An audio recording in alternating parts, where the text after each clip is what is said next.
मधुबन के बाबा, मधुबन के बाबा मुरली वाले, आपका क्या कहना, आपका क्या कहना। मधुबन के बाबा मुरली वाले, आपका क्या कहना, आपका क्या कहना। लाखों दिलों के आप उजाले, आपका क्या कहना, आपका क्या कहना।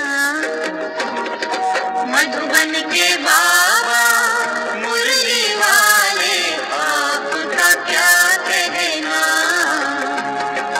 आपका क्या कहना।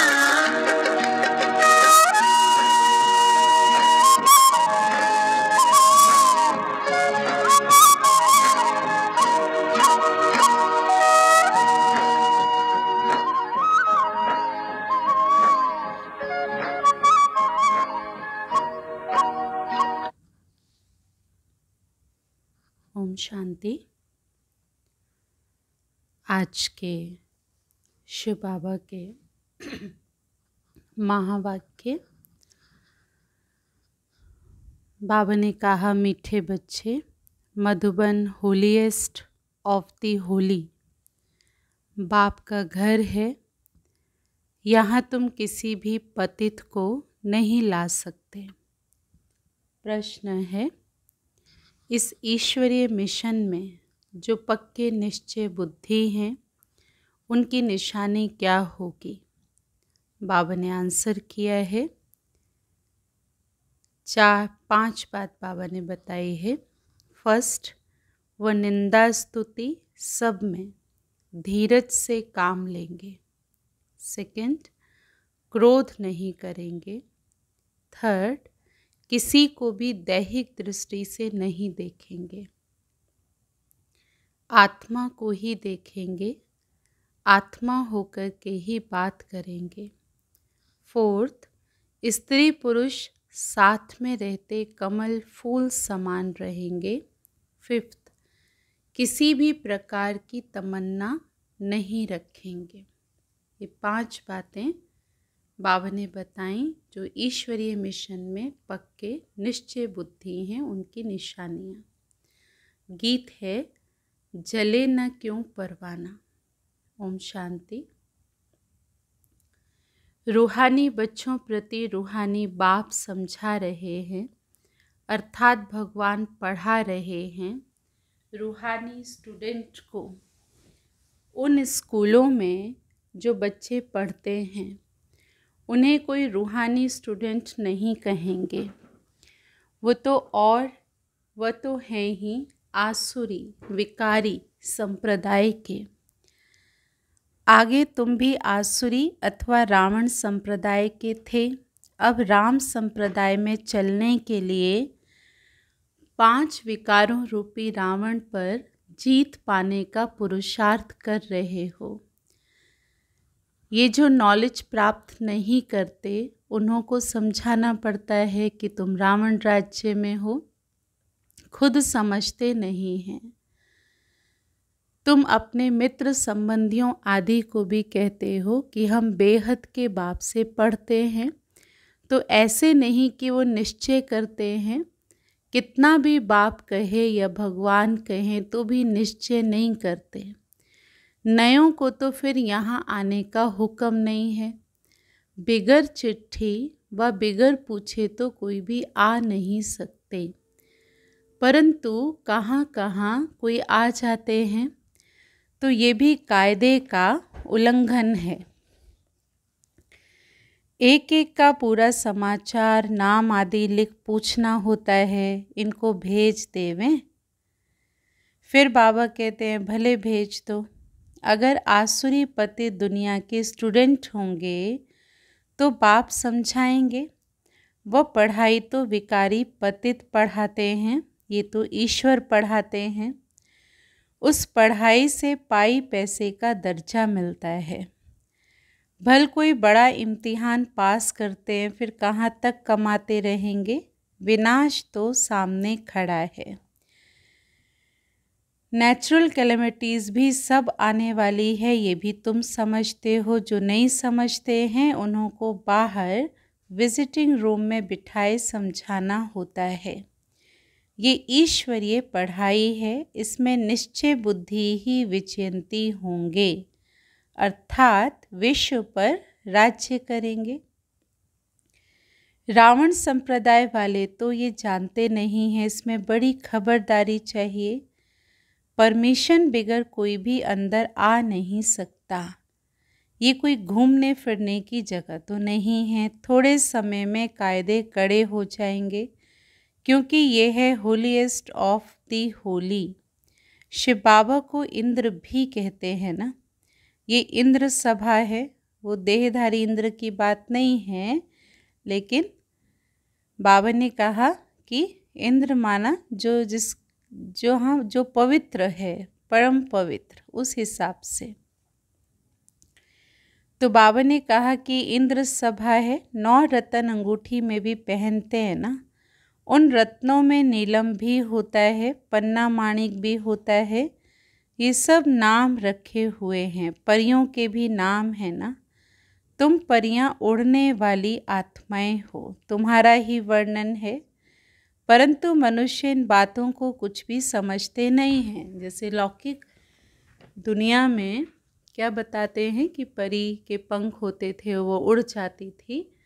तो बाबा ने कहा कि देखो, ऐसे कोई पंख नहीं होते हैं, पर आत्मा जो है वो उड़ती है। कैसे उड़ती है? मन और बुद्धि के द्वारा। तो बाबा ने कहा रत्न में भी जब, अंगूठी में भी जब रत्न डालते हैं तो उसमें कोई पुखराज, कोई नीलम, कोई पैरूज होते हैं। कोई का दाम 1000 रुपया, तो कोई का दाम 10-20 रुपया।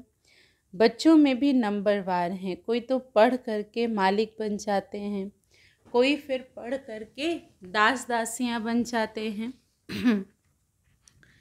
राजधानी की स्थापना होती है ना, तो बाह पैर समझाते हैं, इंद्र भी उनको ही कहा जाता है। ये ज्ञान वर्षा है। ज्ञान तो सिवाय बाप के कोई भी दे ना सके। तुम्हारी एम ऑब्जेक्ट ही ये है। अगर निश्चय हो जाए कि ईश्वर पढ़ाते हैं, फिर वो पढ़ाई को छोड़ेंगे ही नहीं। जो होंगे ही पत्थर बुद्धि, उनको कभी तीर नहीं लगेगा। आकर चलते चलते फिर गिर पड़ते हैं। 5 विकार आधा कल्प के शत्रु हैं। माया देह अभिमान में लाकर थप्पड़ मार देती है, फिर आश्चर्यवत सुनंती, कथनती और भागंती हो जाते हैं। ये माया भी बड़ी दुष्टर है, एक ही थप्पड़ से गिरा देती है। समझते हैं हम कभी नहीं गिरेंगे, फिर भी माया थप्पड़ लगा देती है। यहाँ स्त्री पुरुष दोनों को पवित्र बनाया जाता है। सो तो ईश्वर के सिवाय कोई भी बना ना सके, ईश्वरीय मिशन है। बाप को खिवैया भी कहा जाता है। तुम हो नैया। खिवैया आते हैं तो सभी की नैया को पार लगाने। कहते भी हैं सच की नैया डोलेगी, परंतु डूबेगी नहीं। तो कितने ढेर के ढेर मठ पंथ हैं। ज्ञान और भक्ति की जैसे लड़ाई होती है, कभी भक्ति की भी विजय होगी, आखिर तो ज्ञान की ही विजय होगी। भक्ति की तरफ देखो, कितने बड़े बड़े योद्धे हैं। ज्ञान मार्ग की तरफ भी कितने बड़े बड़े योद्धे हैं। अर्जुन, भीम आदि नाम रखे हैं ना। तो ये सब कहानियाँ बैठ करके बनाई हैं। गायन तो तुम्हारा है, हीरो हीरोइन का पार्ट तुम्हारा भी बज रहा है। इस समय ही युद्ध चलती है। तुम्हारे में भी बहुत हैं जो इन बातों को बिल्कुल समझते नहीं हैं। जो अच्छे अच्छे होंगे उनको तीर लगेगा। 3rd क्लास तो बैठ भी ना सके। दिन प्रतिदिन बहुत कड़े कायदे होते जाएंगे। पत्थर बुद्धि जो कुछ नहीं समझते, उनको तो यहाँ बैठना भी बेकायदे है। ये हॉल होलीएस्ट ऑफ होली है, जहाँ भगवान का आना होता है। पोप को होली कहते हैं, ये तो बाप है होलीएस्ट ऑफ होली। बाबा कहते हैं इन सभी का मुझे कल्याण करना है, ये सब विनाश हो जाने वाले हैं। ये भी कोई सब थोड़ी समझते हैं, भल सुनते हैं, परंतु एक कान से सुनकर दूसरे कान से निकाल देते हैं, ना कुछ धारण करते हैं ना कराते हैं। तो ऐसे गूंगे बहरे भी बहुत हैं। बाप कहते हैं hear no evil, see no evil, talk no evil और थिंक नो इविल। वो तो बंदर का चित्र दिखाते हैं, परंतु ये तो मनुष्यों के लिए कहा जाता है। मनुष्य इस समय बंदर से भी बदतर है। नारद की भी कहानी बैठकर बनाई है। उनको बोला तुम अपनी शक्ल तो देखो, 5 विकार तो अंदर में नहीं हैं। जैसे साक्षात्कार होता है, हनुमान का भी साक्षात्कार होता है। बाबा कहते हैं कल्प कल्प ये होता है, सतयुग में ये कुछ भी बातें नहीं होती। ये पुरानी दुनिया ही खत्म हो जाएगी। जो पक्के निश्चय बुद्धि हैं वो समझते हैं। कल पहले भी हमने ये राज्य किया था। बाबा कहते हैं बच्चे अब दैवी गुणों को धारण करो, कोई भी बेकायदे काम नहीं करो। निंदा स्तुति सब में धीरज धारण करना है, क्रोध नहीं होना चाहिए। तुम कितने ऊंचे स्टूडेंट हो, भगवान बाप पढ़ाते हैं, वो डायरेक्ट पढ़ा रहे हैं, फिर भी कितने बच्चे भूल जाते हैं क्योंकि साधारण तन है ना। भगवान ने जिस तन को आधार बनाया वो साधारण है। बाबा कहते हैं देहधारी को देखने से तुम उतना नहीं उठ सकेंगे, तो आत्मा को देखो। आत्मा या भ्रिकुटी के बीच में रहती है। आत्मा सुन करके कान हिलाती है। हमेशा आत्मा से बात करो। तुम आत्मा शरीर रूपी तख्त पर बैठी हो। तुम तमो प्रधान थी, अब सतो प्रधान बनो। अपने को आत्मा समझ पाप को याद करने से देह का भान छूट जाएगा। आधा कल्प का देह अभिमान रहा हुआ है, इस समय सब देह अभिमानी हैं। तो अब बाप कहते हैं देही अभिमानी बनो। आत्मा ही सब कुछ धारण करती है, खाती पीती भी सब कुछ आत्मा करती है। बाप को तो अभोक्ता कहा जाता है, वह है निराकार। ये शरीरधारी सब कुछ करते हैं, पर वो खाता पीता कुछ नहीं है, अभोक्ता है। तो इसकी फिर वो लोग कॉपी बैठकर करते हैं, कितना मनुष्यों को ठगते हैं। तुम्हारी बुद्धि में भी सारा ज्ञान है। कल पहले जिन्होंने समझा था वो समझेंगे। बाबा कहते हैं मैं ही कल्प कल्प आकर तुमको पढ़ाता हूँ और साक्षी होकर के देखता हूँ। नंबरवार पुरुषार्थ अनुसार जो पढ़ा था वही पढ़ेंगे। टाइम लगता है। कहते हैं कलयुग अभी 40,000 वर्ष और शेष है। तो घोर अंधियारे में है ना, इसको अंधियारा कहा जाता है। कौन सा? अज्ञान का। भक्ति मार्ग और ज्ञान मार्ग में रात दिन का फर्क है, ये भी समझने की बातें हैं।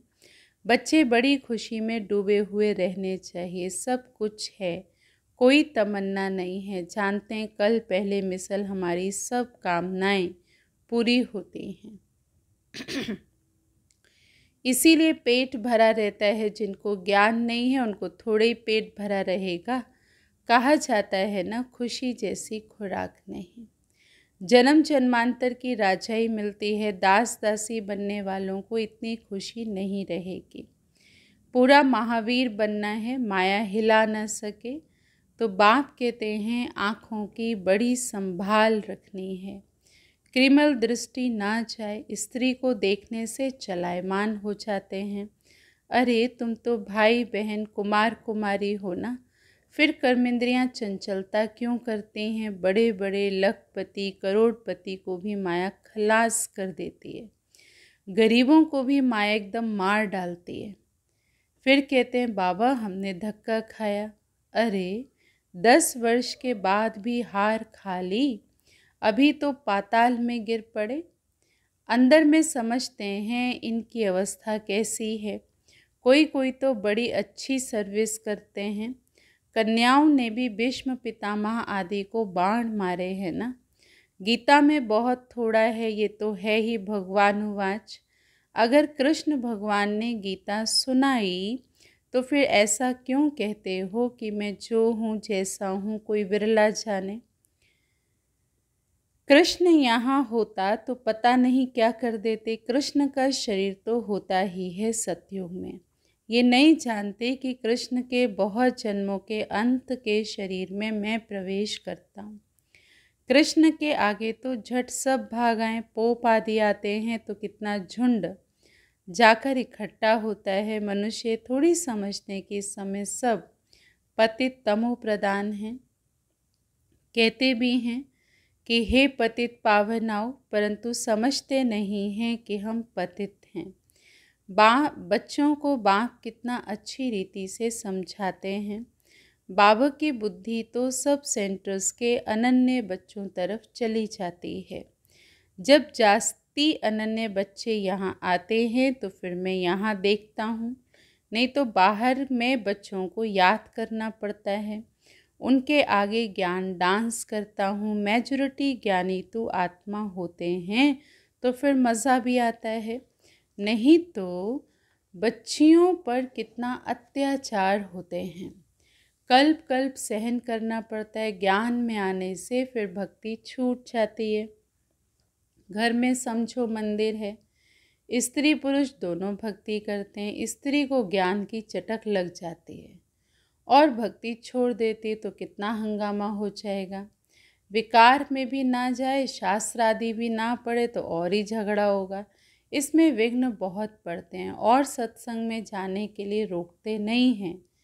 पर यहाँ है पवित्रता की बात। पुरुष तो नहीं रह सकते तो जंगल में चले जाते हैं, स्त्रियाँ कहाँ जाएं? स्त्रियों के लिए तो वो समझते हैं कि नरक का द्वार है। बाबा कहते हैं ये तो स्वर्ग का द्वार है। तुम बच्चियां भी स्वर्ग की स्थापना करती हो।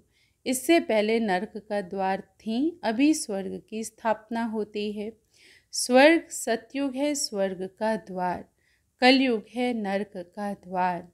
ये समझ की बात है। तुम बच्चे भी नंबरवार पुरुषार्थ अनुसार समझते हो। बल पवित्र तो रहते हैं, बाकी ज्ञान की धारणा नंबरवार होती है। तुम तो वहाँ से निकलकर यहाँ आकर बैठे हो, परंतु अब तो समझाया जाता है कि गृहस्थ व्यवहार में रहना है। उन्हों को तकलीफ़ होती है, यहाँ रहने वालों के लिए तो कोई तकलीफ़ नहीं है। तो बाबा समझाते हैं कमल फूल समान गृहस्थ व्यवहार में रहते पवित्र रहो। सो भी इस एक अंतिम जन्म की ही तो बात है। गृहस्थ व्यवहार में रहते हुए अपने को आत्मा समझो। आत्मा सुनती है, आत्मा ही ये बनती है। आत्मा ही जन्म जन्मांतर भिन्न भिन्न ड्रेस पहनती आई है। तो अब हम आत्माओं को वापस जाना है, बाप से योग लगाना है। मूल बात है ये। बाबा कहते हैं मैं आत्माओं से बात करता हूँ। आत्मा भ्रुकुटी के बीच में रहती, इन ऑर्गन्स द्वारा सुनती है। आत्मा इसमें नहीं होती तो शरीर मुर्दा बन जाता। बाबा कितना वंडरफुल आकर के ज्ञान देते हैं। परमात्मा बिगड़ तो ये बातें कोई समझा ही ना सके। सन्यासी आदि कोई आत्मा को थोड़ी देखते हैं, वो तो आत्मा को परमात्मा समझते हैं। फिर दूसरा फिर कहते हैं आत्मा में लेप छेप नहीं लगता। शरीर को धोने फिर गंगा में जाते हैं। ये नहीं समझते कि आत्मा ही पतित है, वही पतित बनती है। आत्मा ही सब कुछ करती है। बाबा समझाते रहते हैं ये मत समझो मैं फलाना हूँ, ये फलाना, हम फलाना, ये फलाना नहीं। सब आत्माएं हैं। जाति पाति का कोई भेद नहीं रहना चाहिए। अपने को आत्मा समझो। गवर्नमेंट कोई धर्म को नहीं मानती। ये सब धर्म तो देह के हैं, परंतु सब आत्माओं का बाप तो एक ही है ना। तो देखना भी आत्मा को है। सभी आत्माओं का स्वधर्म शांत है। अच्छा, मीठे मीठे सिकिलधे बच्चों प्रति माता पिता बाप दादा का याद प्यार और गुड मॉर्निंग। रूहानी बाप की रूहानी बच्चों को नमस्ते। हम रूहानी बच्चों की रूहानी बाप दादा को नमस्ते नमस्ते।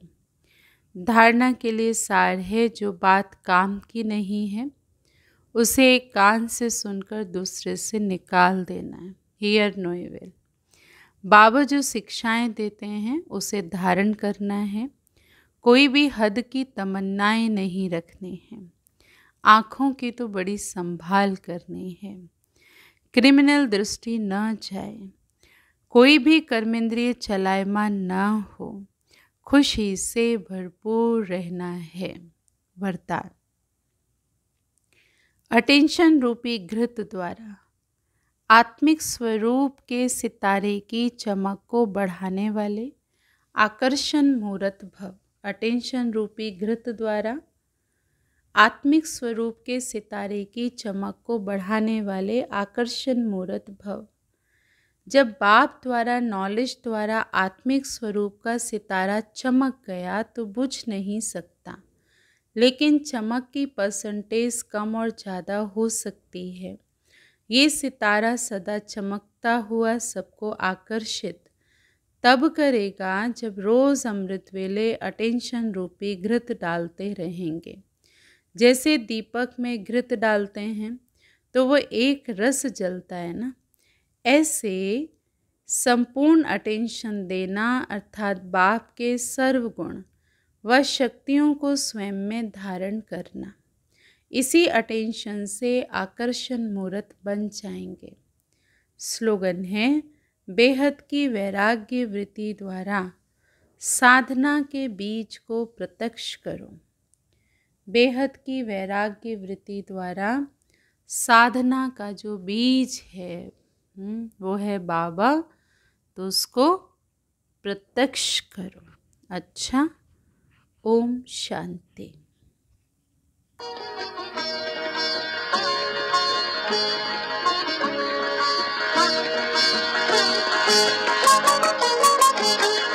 कितनों को आपने राह दिखाई हो, राह दिखाई हो।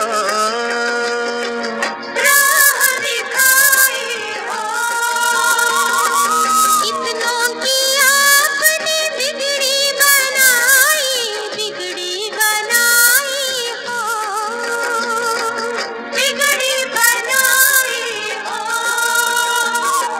सबसे अनोखे, सबसे निराले आपका क्या कहना, आपका क्या कहना। मधुबन के